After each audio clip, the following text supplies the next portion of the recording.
você ter tomado essa decisão importante. Irmão, na oração, que isso foi um dia difícil, né? Cada um aqui sabe como foi o seu dia hoje, chuvoso, não só hoje, mas alguns dias, né? Isso traz alguns transtornos em nossa cidade. Dizer aos jovens e aos demais que nos visitam, sejam bem-vindos, voltem sempre, aqui é a sua casa, a casa de Deus é a sua casa. A nossa mensagem de hoje tem como título Ensina-me a orar. Eu pedi a um para colocar aqui o slide, obrigado. Mas antes de entrar no tema e nos textos bíblicos que nós vamos meditar nessa noite, eu gostaria de apresentar a vocês essa gatinha aí. Essa gatinha é Zoe. Ela faz parte da nossa família há mais ou menos 6 meses. É a nossa mais recém-adotada. Ela é a sétima, viu? A sétima gatinha que nós adotamos. É a sequência. Ao longo da Como vocês podem ver, Zoe é muito delicada para dormir. Ela dorme assim meio espalhafatosa. Assim. Para vocês não ficarem com essa imagem triste dela, eu trouxe outra imagem um pouco mais carinhosa, mais delicada, junto com o seu irmão Tom. No final nós vamos voltar a falar de Zoe, mas não é sobre ela que nós vamos falar hoje.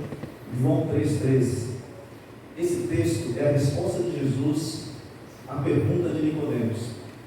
Nós conhecemos a pergunta de Nicodemos. Então Jesus, em resposta, Jesus declarou: digo-lhe a verdade, ninguém pode ver o reino de Deus se não nascer novo. Também não vamos falar sobre a história de Nicodemos e nem sobre o nascer de novo hoje. Como disse, o tema é Ensina-me a orar. Esse texto nós usamos apenas para trazer essa pergunta para a nossa reflexão nessa noite. Essas duas perguntas. Qual a importância de ensinar o nascido de novo a orar? E ao fazê-lo, ou como fazê-lo? Qual é a importância? Porque o pastor da igreja precisa ensinar a igreja a orar? O quão importante é que eu faça? O quão importante é que os anciãos da igreja ensinem a sua igreja a orar? O quão importante é que o diretor de desbravadores, aventureiros, adolescentes, ensine os seus liderados a orar? O quão importante é que o pai e a mãe ensinem seus filhos a orar? Qual é a importância? Talvez, irmãos, aqui nesses bancos, não muito tempo já, durante a história dessa igreja, já passaram dezenas, talvez centenas de pessoas que um dia passaram por aquele tanque batismal, nasceram de novo, mas que hoje não estão aqui, porque não foram ensinados a orar. Não só não foram ensinados a orar, mas talvez, se foram, a forma ou como fizeram não foi o suficiente para que eles conseguissem alcançar a plena comunhão com Deus.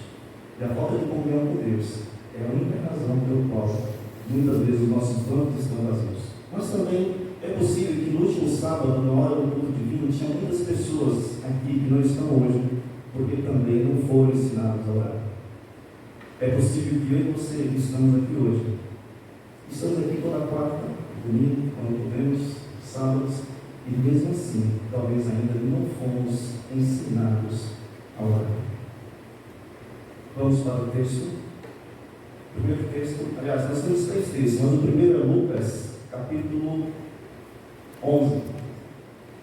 Esse texto que nós temos aqui, até a frente também, figurando para trás.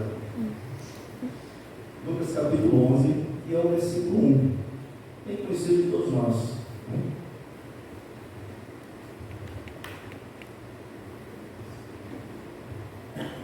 Então, conseguimos encontrar aí Lucas capítulo 11, versículo 1, diz assim: certo dia, Jesus estava orando em determinado lugar, e tendo terminado, um de seus discípulos lhe disse: Senhor, ensina-nos a orar, como João ensinou aos seus discípulos.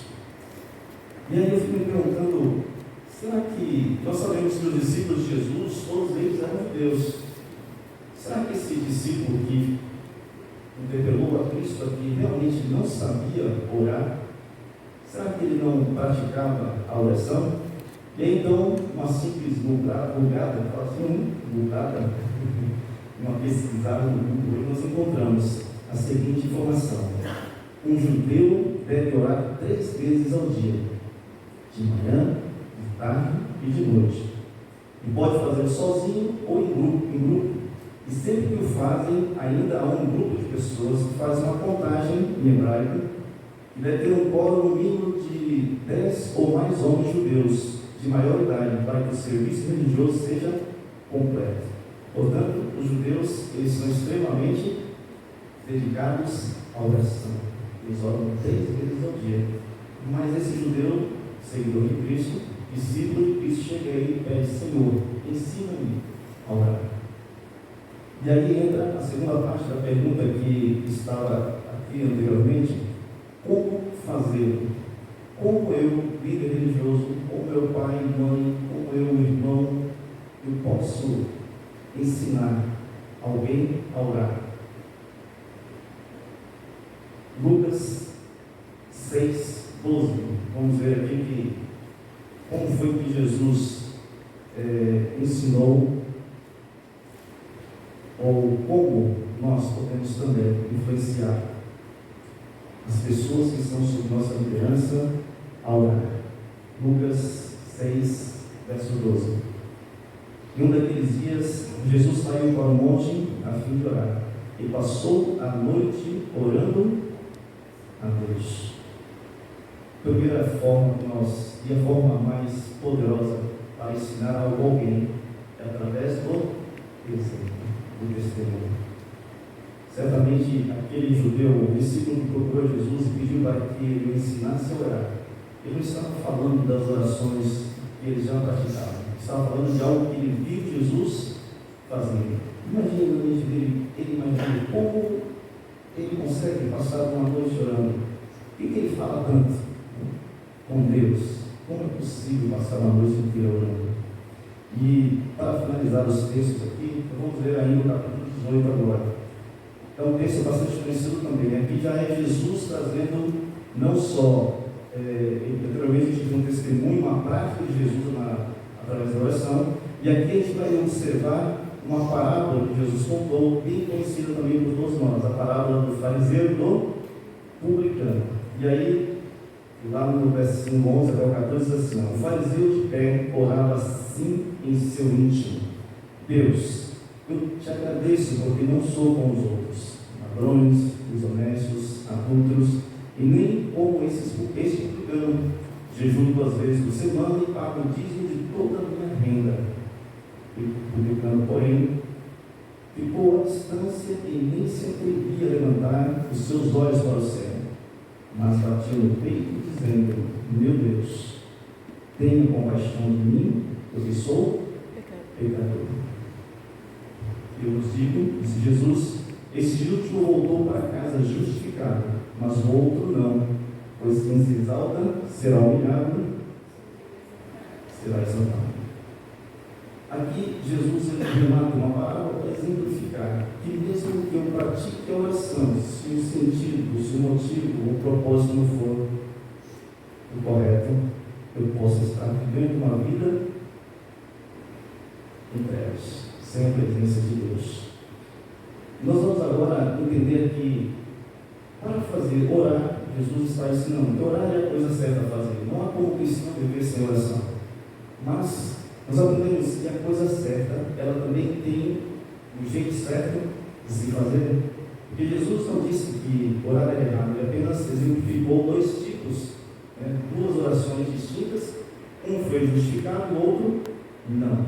Então nós vamos passar agora 5 passos importantes para que a gente consiga exercer a prática da oração de forma que nós possamos ser justificados, possamos ser perdoados e sentir a presença de Deus. E quando isso acontece, eu tenho certeza que nós jamais sairemos da igreja, nós jamais deixaremos de frequentar a igreja, a menos que tivéssemos um motivo bastante plausível.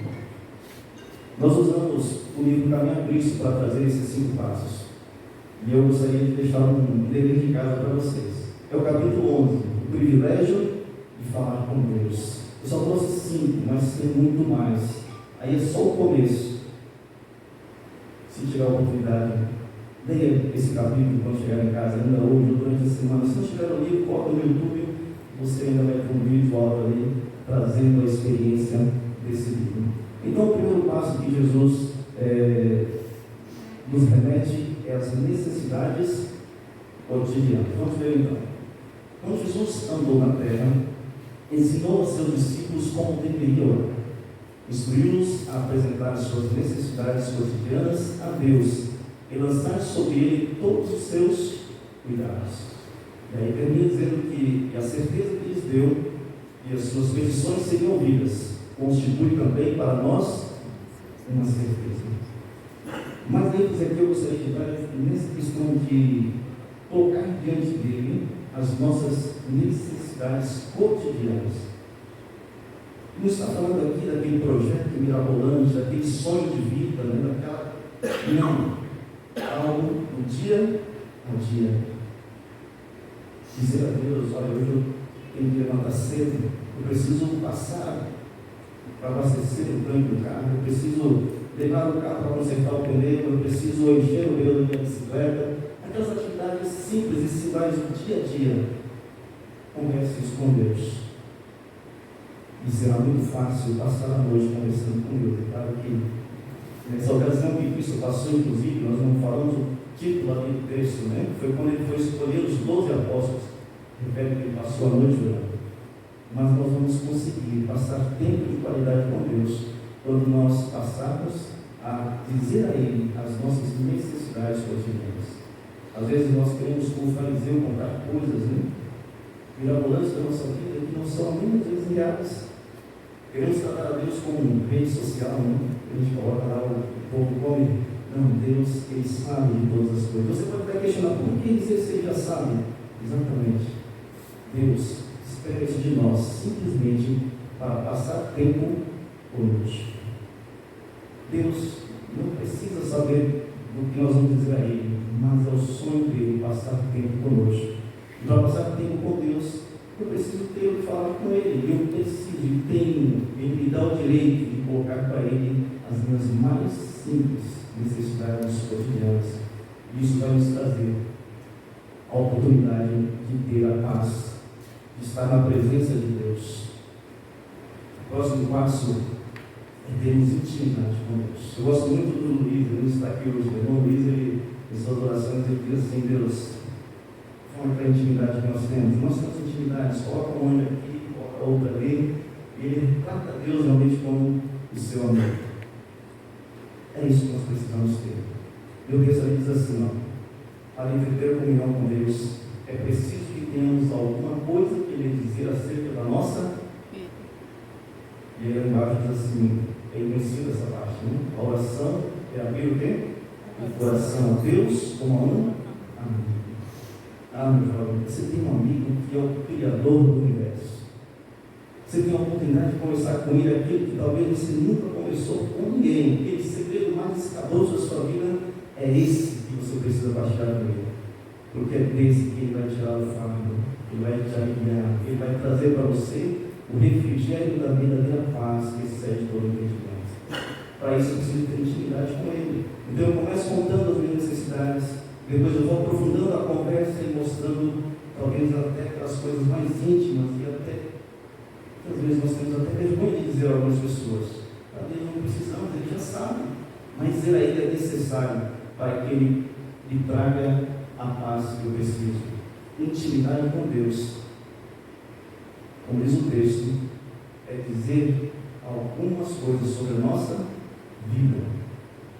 Como intercessores que nós temos hoje aqui no grupo, nós oramos muito pelas outras pessoas, mas antes de orar pelas outras pessoas, é necessário também que nós falemos de nós mesmos para Deus e temos um momento de nos entregar inteiramente, permitir que Ele crie em nós um coração novo, como diz o salmista. O próximo passo é o prazer de prostrar-se diante de Deus. Vamos ao texto, e depois nós comentamos. Diz assim, que os anjos, olha só, os anjos têm prazer em prostrar-se perante Deus. Deleitam-se em estar em sua presença, consideram a comunhão com Deus como seu mais alto privilégio. E depois diz, Contudo, os filhos da terra, nós, que tanto precisamos do auxílio que só Deus pode dar, parecem satisfeitos com andar sem a luz de seu Espírito e a companhia de sua presença. Os anjos têm prazer. Irmãos, ajoelhar não é um ato de sofrimento, não é nada exigido por Deus, é algo que tem que ser prazeroso para mim, porque estou me ajoelhando diante do Rei do Universo, o Rei dos Reis, Senhor dos Senhores, daquele que me criou, daquele que me salvou, daquele que virá me buscar, o Consolador que está me auxiliando todos os dias. Os anjos reconhecem esse Deus que tem prazer, eles se deleitam em estar na presença, prostrado diante de Deus. E nós que carecemos tanto, às vezes achamos tão difícil. Eu não estou aqui fazendo apologia, devemos orar só de joelhos, não, devemos orar sentado, em pé, deitado, pilotando avião, como você queira. Mas há um momento que, por prazer, por alegria, por gratidão ao Deus que eu adoro, que me salvou e que me criou, eu vou me prostrar e dizer: Senhor, aceita a minha oração. Diga aí todas as coisas que você está passando, todas as angústias e tantas alegrias. Conte aí as coisas boas, é claro que vai se alegrar com você. O céu se alegra quando nós prostramos diante de Deus. O quarto passo é a chave na mão da fé. Tem um texto que vem em cima, mas depois embaixo aqui é o texto mais importante. Mas eu vou ler esse em cima primeiro. As trevas do maligno envolvem os que negligenciam a oração. Aqui só uma pequena advertência. O risco que nós corremos quando negligenciamos a oração. No outro comentário anterior, eu disse que Deus ele pede que a gente conte as nossas coisas cotidianas a Ele, simplesmente porque Ele espera que nós passemos tempo com Ele. Então, quando nós passamos tempo com Deus, o inimigo não tem oportunidade de nos afastar de Deus. Esta é a grande vantagem de você contar as coisas mais simples, talvez até fútil para Deus. O simples fato de você estar na presença dele, você já evita que isso aconteça, que as trevas do inimigo se rodeiam. Estar na presença de Deus, onde a luz não há trevas. Vamos ao texto sobre a chave. Por que deveriam os filhos e filhas de Deus ser tão relutantes em orar? A oração, orando, a oração é a chave nas mãos da fé para abrir o celeiro do céu, onde se acham armazenadas as ilimitados recursos do Onipotente. Por quê? Por que razão eu deixaria de ter a chave de um tesouro tão precioso? A oração é a chave da fé. Então, primeiro eu começo contando as minhas coisas cotidianas. Ao contar isso, eu tenho intimidade com Deus. Eu desenvolvo o prazer de estar, de prostrar diante dele. E ao fazer isso, diz o texto que a chave da fé, ela se abre. E nós passamos a partir daí agora a experimentar uma paz que ela se redunda nas bênçãos celestiais. Não há nada neste mundo, irmãos, que possa comparar a paz que é estar na presença de Deus. E aqui eu faço um parênteses para trazer um pouquinho da minha experiência recente.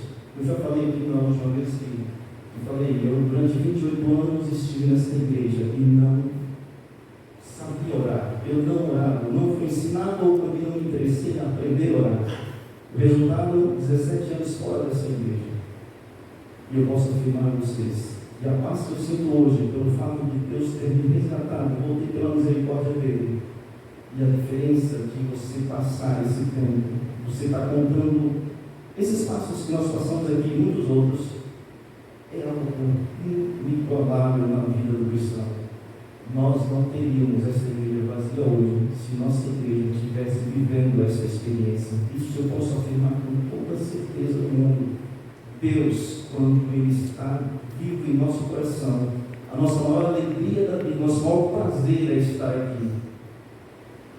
Assim como o irmão Eduardo mencionou um pouco, ele só está aqui quando está fora de Salvador.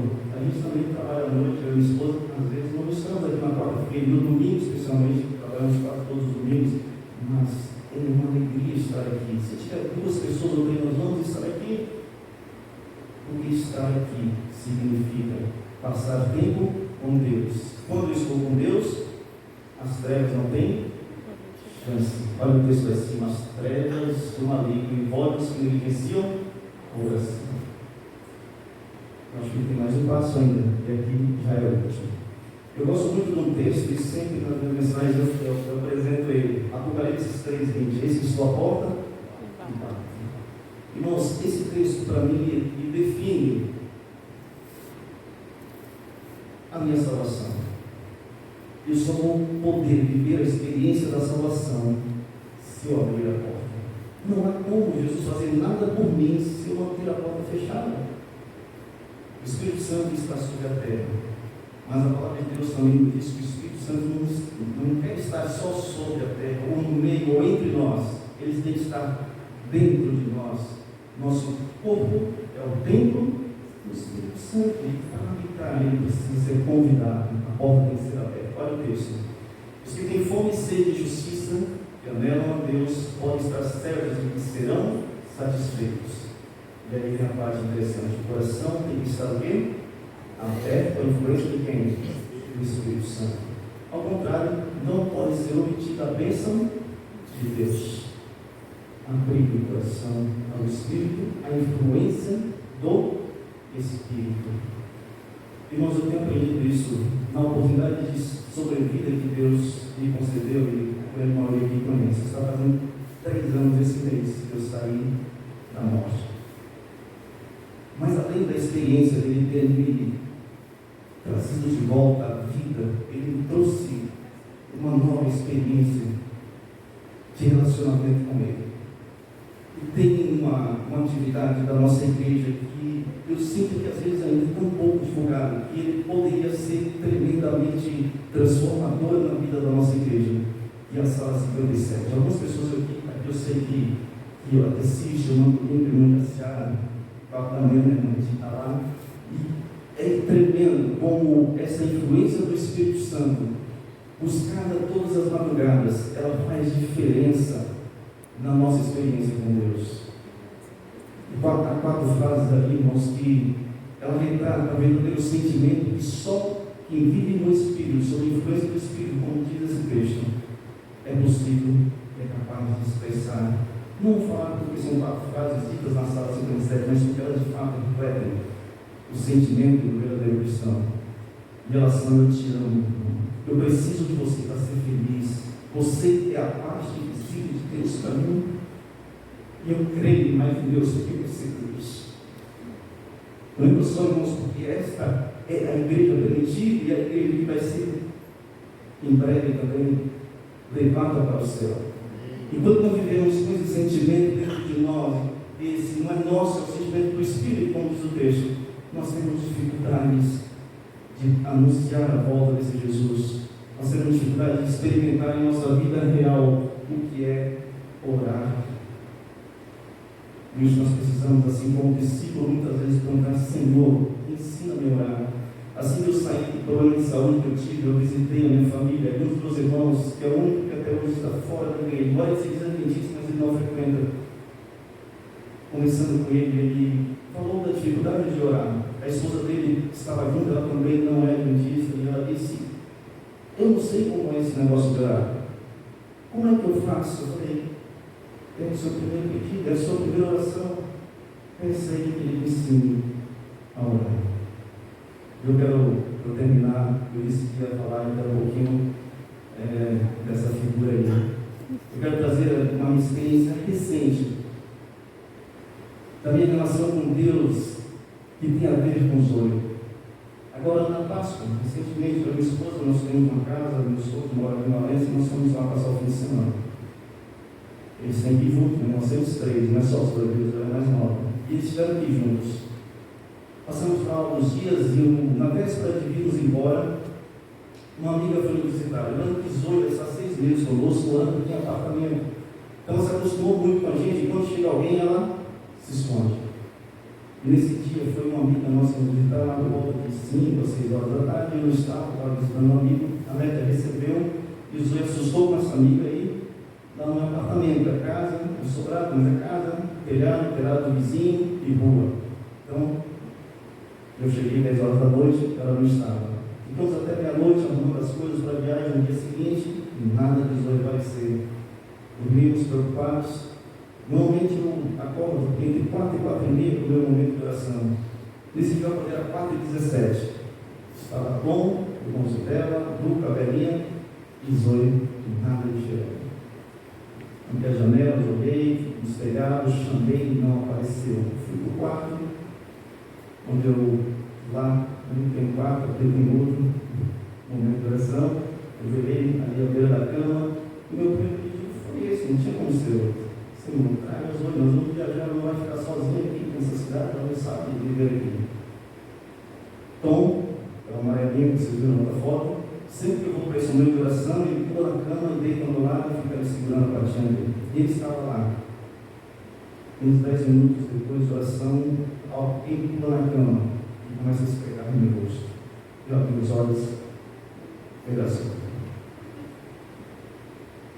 Esse texto, eu sei que os irmãos conhecem. Certa vez Daniel estava aflito com as visões que ele estava tendo.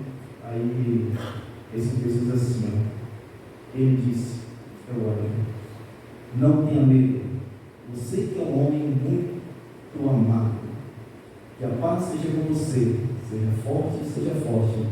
Ditas essas palavras, sentimos fortalecidos. Mas a parte desse texto é, você é um homem muito amado. Foi esse o sentimento que eu tive. Como Deus, o Criador do Universo, se preocupou com um pedido tão bom como esse. Ele veio dizer, bater no ombro, você é meu amado, nos olhos aqui. E ela está conosco aí, na nossa casa, se Deus quiser, no mesmo tempo. Sabe, irmãos, são coisas simples. Nós não precisamos, como disse, pedir coisas mirabolantes para Deus. Mas a nossa fé é provada diariamente naquilo que, de fato, o nosso coração está ansioso, está desejoso. Coloque nas mãos de Deus seus sentimentos. Vocês, jovens, Deus está constantemente ao seu lado. Você está falando com Deus que está a bilhões de anos de você. Ele está aí. Ele quer habitar sobre tudo dentro do seu coração. Para finalizar, eu queria deixar essa frase que até recentemente nós vemos em uma reunião. John Wesley é um teólogo metodista, se não me engano. Ele disse essa frase aqui, eu escrevi, nós podemos levantar uma geração que saiba cantar, tocar, dançar e pregar muito bem.